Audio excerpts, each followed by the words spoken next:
penerbit kata, okay Syaril standby, Tuanku Sultan Kelantan sampai. Kita pun, Sultan Kelantan mana? Ke bawah dulu. By the way, kita nak cari tu, Tuanku dah masuk. Memang kena maki lah. Syaril kenapa lambat? Tuanku dah masuk ke dalam. Kenapa tak sebut? Tak sync on visual. So jom, okay Syaril standby, Sultan Kedah sampai. Kalau tengah live kan, nervous ada. Nak cari balik tu, Min. Tak jumpa. Tak jumpa.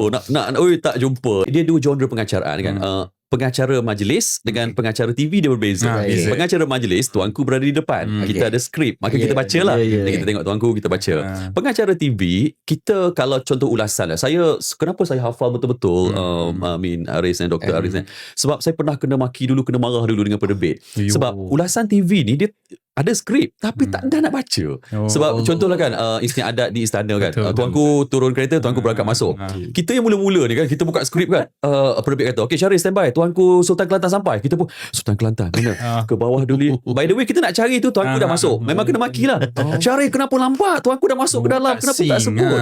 Tak sync on visual. So that's why saya hafal betul-betul. So bila penerbit cue je, okay Syaril standby, Sultan Kelantan sampai. Bila hadirin sekalian dapat kita saksikan di skrin pada ketika ini, keberangkatan ke bawah Duli Yang Maha Mulia Sultan Muhammad Kelima Ibni Almarhum Sultan Ismail Petra berangkat masuk ke Istana Negara. Dia boleh sing terus. Sebab kita sedia. By the way, kita nak cari tu, Tuanku dah sampai ke dalam. Dia jadi on visual. Orang akan kata, kenapa tak sebut lagi?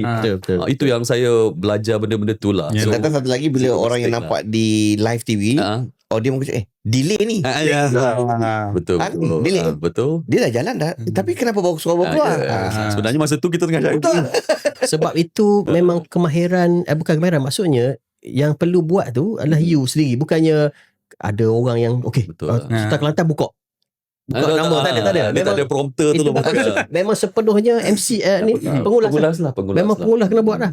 Pengulas ni dia ngeri sikit. Kita boleh buat skrip, tetapi dia panggil skrip you kena sync dengan emotion visual tu. Kadang-kadang kita tengah ulas Tuanku, penerbit semua kan, penerbit take muka PM. So sambil-sambil Tuanku, dan dapat kita saksikan turut hadir di Balai Roh Seri Istana Negara pada ketika ini adalah Yang Amat Berhormat Datuk Seri Anwar bin Ibrahim, Perdana Menteri. Tiba-tiba dia take kerabat-kerabat diraja pula. Dan turut berangkat sama adalah Yang Teramat Mulia, kerabat-kerabat bergelar, benda tu semua dia ada skrip tapi tak dah nak buka sebab dia kena sync on visual. Semua ada dalam ni. Itulah effort tu. Tapi maksudnya dalam konsep tadi, penerbit dia tak bagi tahu pun dia nak pergi ke mana. Sebab kita flick je kamera tu. Kita ada rehearsal. Dia penerbit macam switcher kan. Dia tengok apa yang menarik. Kemungkinan contohlah PM sedang bersembang dengan TPM. Menarik ni, take Syaril PM dengan TPM. Kita tengah tengok benda lain, terus sing. So itu yang saya kata, MC you ada script, you ikut flow. Tapi pengulas